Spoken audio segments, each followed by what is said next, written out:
feet higher than everybody else. So, and normally I'm pretty warm-blooded anyhow. I want to share a thought. Maybe it helps us appreciate blessings because, as I'd mentioned to start with, our thermostat battery needed replacing and whatnot. And so we got in here as it was a chilly auditorium.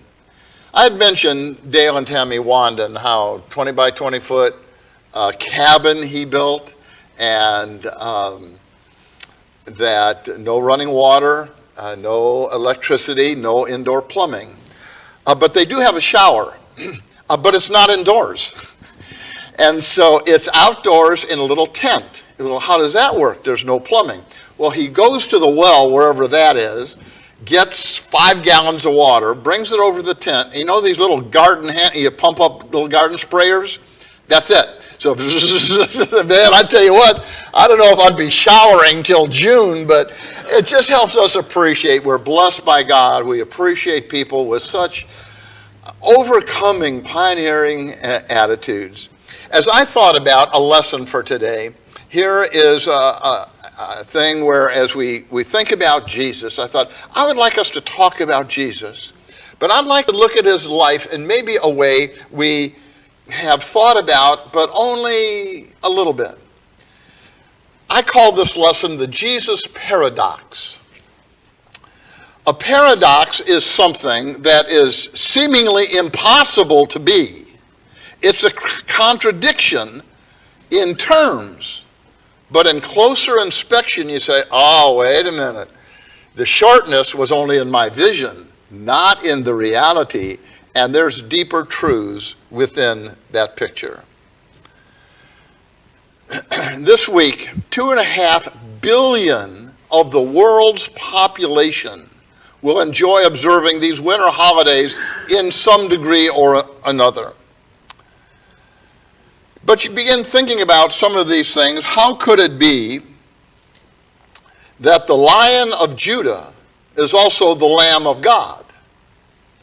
How could it be that Jesus would be fully human and fully divine? How can you have both of those things going on at the same time? I want us to look at a half a dozen of these things, and it helps us appreciate the plan of God, the wisdom of God, the person of Jesus Christ. When we think about this idea of the Jesus paradox, there's something we could think about as we weigh this. Is Jesus fully divine and fully human? How can you be both of those things at the same time? Different religions have treated it and said, well, we think Jesus was fully human and not much divine at all. It just kind of had a good spiritual attitude. It was a good teacher and things such as that. Other people say, no, he just totally deity and only appeared to be humanity. So he was deity but wasn't humanity at all. And so it's just kind of like a holograph and just kind of a picture of it. In Isaiah chapter 9 and in verse 6, it says, a son will be given to us, and his name will be called the Mighty God, the Prince of Peace. Isaiah, about 750 years before Christ, saying, you got all these kings, and they've just, 2/3 of them anyhow, been a lost cause, just into all the wrong things in leadership. Well, we think about our nation. All our presidents have been spectacular, right? Not even. Well, yeah, but if you lived in a different country, their presidents and rulers and dictators, those guys are spectacular. No, they're just people. And 3/4 of the time, crummy decisions. He said, but I'll tell you, there's a ruler coming, and the government will be on his shoulders.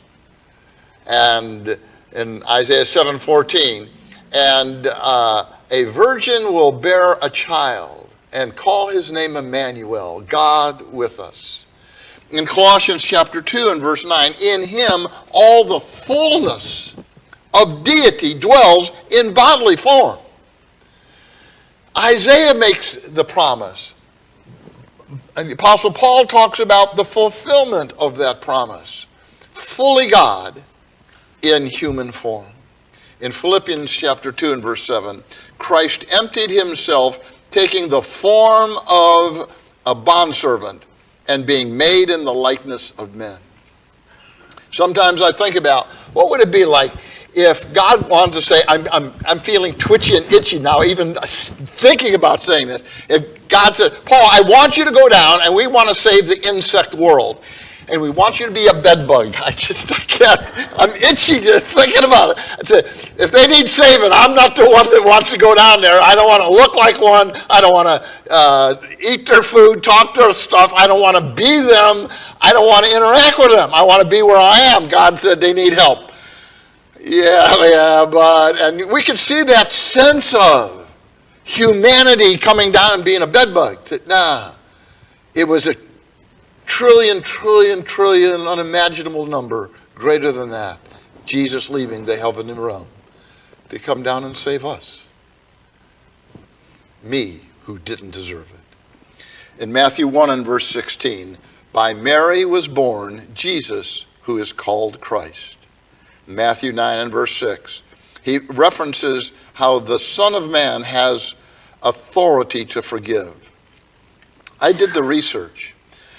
That phrase, Son of Man, is used 100 times. Actually, it's used about 109 times in the Old Testament, just emphasizing the prophet's own humanity. He says, Son of Man, do this and this and this.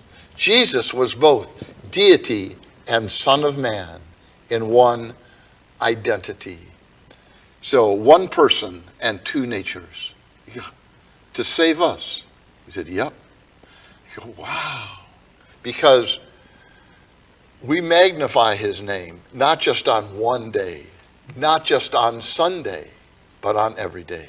The Jesus paradox. When we think about how the impossible becomes possible with God, how could there be an eternal Jesus? In John 8:58, Jesus says, before Abraham was, I am. He said, Paul, where were you before Abraham? Man, I wasn't at his time, before his time, in his time. Jesus said, you take any point in time, and I am before that. In John 1:1, John says, in the beginning was the Word, and the Word was God, and the Word was with God.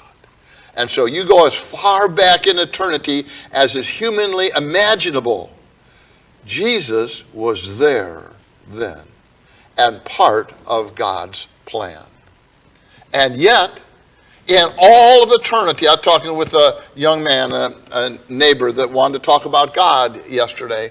And so I had, a day before yesterday, had met him and we talked about this idea of God in eternity. And yet, being eternal, he was born in time. In Galatians chapter 4 and in verse 4, in the fullness of time, God sent forth his Son, born of a woman, born under the law. And so if you think, well, if Adam was formed and God said, here's Jesus, I would say, what's that? At any other place, if you have repressive governments and such as this, but when the Roman Empire had control of the world and was an oppressive and tyrannical government, they also had Roman roads, Roman postal system, and Roman law. And that allowed Jesus and therefore the apostles to spread the gospel in that early world. The paradox of Jesus is seen in other ways too. For instance, as creator of all. In John chapter 1 and in verse 3, through him all things were made, and without him nothing was made that has been made. So when we think about as creator, and I just have kind of a sparkling universe out there, I like that picture, the idea of a universe. But as I think about the vastness of it, and we talk about here's our various space telescopes that go out there. And we talk about being able to consider things at the edge of the universe. We know that the universe is expanding actually in all directions and is not slowing down but is speeding up. And when we say the edge of the universe, we don't actually know what the edge is. We only know as far as we can see. For instance, I got pretty good eyesight. Yeah? How good? I can look out over the ocean and I see the edge. What does that mean? Well, you see what anybody else can see. But is there any more? Oh, yeah, you can keep on going. I mean, it doesn't stop out there 60 miles and that's it. There's the rest of the world. If you think about Jesus creating everything, all the planets, all the stars, all the galaxies, all the nebula, everything, Jesus said, I created that. And interestingly, in Colossians 1 and verse 16, all things have been created by him and for him. And so when we think about individuals' creativity, and that Jesus didn't say, well, I just kind of made stuff, I had no good reason. He said, no, I wanted to bless you. But when we look at the power and the beauty of the universe, it honors him as well. And yet created. You say, well, how do you mean that? From the physical realm, Hebrews chapter 10 and in verse 5, but a body thou hast prepared for me. And so I hadn't much thought about that before I was aware of the verse, but I hadn't thought about that Jesus said the body was prepared, not that I prepared, but it was prepared. And so here is that physical realm. And in John 1:14, after he said, here was the Word, and the Word was God, and the Word was with God. And then in verse 14 he says, and the Word became flesh and dwelt among us. I like thinking about an illustration I came across years ago. It's just man-made, but it is on that same idea. If you had to talk to something of another species but couldn't communicate in the language that it understood. 20 years ago, I mentioned a story about a guy who was not a believer, and his family was spiritual, but he wasn't. And so here's December 25th, and they're all gone, and it's a terrible stormy day, and snow is swirling and whatnot, and here's thump, thump, thump against the windows, and the little sparrows are trying to get away from the storm, and they're seeking refuge in the house, but the windows and walls are blocking them. And he thought, you know what I'll do is I've got a barn. I'm going to open the barn doors and see if I can get the wild birds to take refuge in there.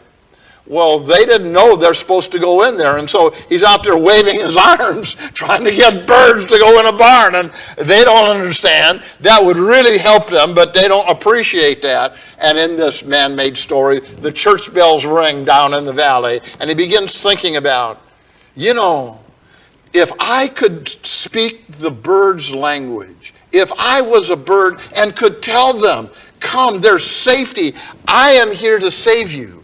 If I could only be like them. And then in this story, he thought about Jesus the Christ. Because that's what he did. He took on a form like us so he could talk to us and say, where is salvation? Where is safety? The Jesus paradox. And then the idea of being omnipresent, being present everywhere at all times. And in Matthew chapter 18, verse 20, Jesus said, where 2 or 3 are gathered in my name, there I am in the midst of them. And yet, he who is eternal and creator and God could be localized in hundreds of places, but here in Matthew 4:18 and 19, walking by the Sea of Galilee, he saw 2 brothers, Peter and Andrew, and said to them, follow me. And just like he asked them to follow, he asked us to follow him as well. And so we get to think about, I'm willing to do that. I want to do that. I want to be like he wants me to be. The Jesus paradox, that not only creator, not only eternal and omnipresent, but all powerful. Isaiah 9 and verse 6 that we cited earlier, but that he was God in Isaiah 9:6, and that son will be born to us, and his name shall be called the mighty God, the powerful God. And Hebrews 1 verse 3 says how he upholds all things by the word of his power, or by his powerful word. The laws that exist, the Bible says he made them exist. Why we exist with all the physical components that we do, Jesus Christ determined that. And yet, all powerful and in a physical way limited. Matthew chapter 4 and verse 2. After 40 days, that is in the wilderness, he became hungry. John chapter 4 and verse 6. Being wearied from his journey, he sat by the well. And so he knew both sides of that story. What it is to be all powerful and what it's like to have our own shortcomings, so he could talk to us about being strong. The Jesus paradox. As the giver of life, in John 10:28, I came that they may have life and have it abundantly. In John 3:15, whoever believes in him may have eternal life. That's why we're here. We love God. We want to be with God. And as I talk to people sometimes, think about if there is no God, none at all, never is, never was one. Mankind not only is an accident, it's useless. We just happen to be like a leaf fluttering off here we had fall, and my yard still have some leaves laying around here and there. What's a leaf mean? What doesn't mean anything. Just clutter I'm going to throw away and get rid of and turn into mulch. But it doesn't mean anything. There is no right and wrong. There's no good and bad. It's just an accident. But the giver of life himself was killed. In Matthew 27:35, and they crucified him. John 19:27, and he said, it is finished. And he bowed his head and gave up his spirit. And so each one of us has the joy and the blessing of living for a little while. And we want to make the best of it. We want to be the best we can in it. We want to become better, bless others, and honor God. But the reality, there's an end to that particular story. And as you get to be 9,000 years old, you think about that. And is that depressing? No. As long as you share your faith with others and you can see them growing and flourishing and doing better, and they're going to share with their children. Because friendship never ends. We get to meet again on heaven's shore. And that's part of the Jesus paradox. And he who is creator and all-powerful and all-present is the judge of all. In 2 Corinthians 5 and in verse 10, for we must all appear before the judgment seat of Christ. John 5:22, the Father has given all judgment to the Son, that all may honor the Son. So he gets to judge all of us. And yet, interestingly, the judge was judged.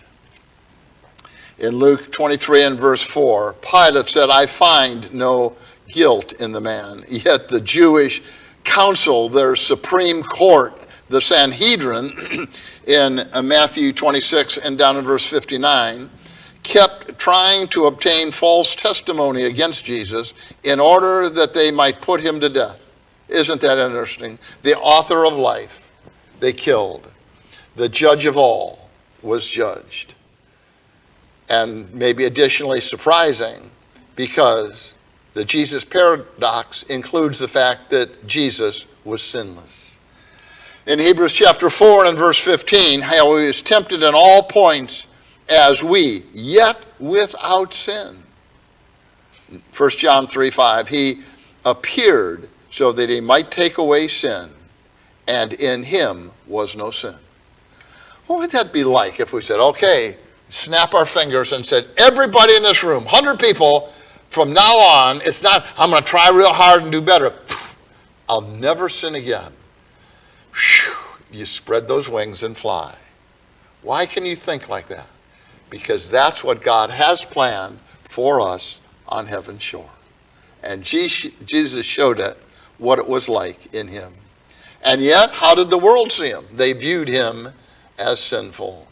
Isaiah 53 and verse 12. He was counted with the transgressors. Yeah, here's this rotten guy and that criminal, and then there's Jesus. Yeah, they're all in the paddy wagon headed off to jail. John 8:48, Jesus said, the Jews said of Jesus, you are a Samaritan, have a demon. He said, you guys don't even know God. And they said, yeah, well, we're going to tell you, buddy, we don't even think you're a real Jew. Besides that, you're probably demon-possessed. And so that's how they saw him, or at least was willing to express that. In John 9:24, the Pharisee says, we know this man is a sinner. Well, the reality is they didn't know that, and he wasn't. That was their position. So, as we end this lesson, think about this. What's the question? Is it your destiny, salvation, depression, guilt, friendships, money, anger, worry, your future, or, gotten kind of scratchy here, or a broken heart? The reality is it doesn't matter what your question is. The answer is Jesus. He changes it all. He changes us, our hearts, our destiny. Everything about us has changed because of what Jesus has done and done in us. If you're here this morning and you say, you know what, I'm ready to make that change, or I made the change and I haven't been living as I should, and you're ready to be restored and would like the prayers of the saints, we're going to be singing this song. And if you're courageous enough, actually it's a little warmer standing up, won't you be standing? If you choose to, we'll be singing song 788, Wonderful Words of Light. Brother Jim.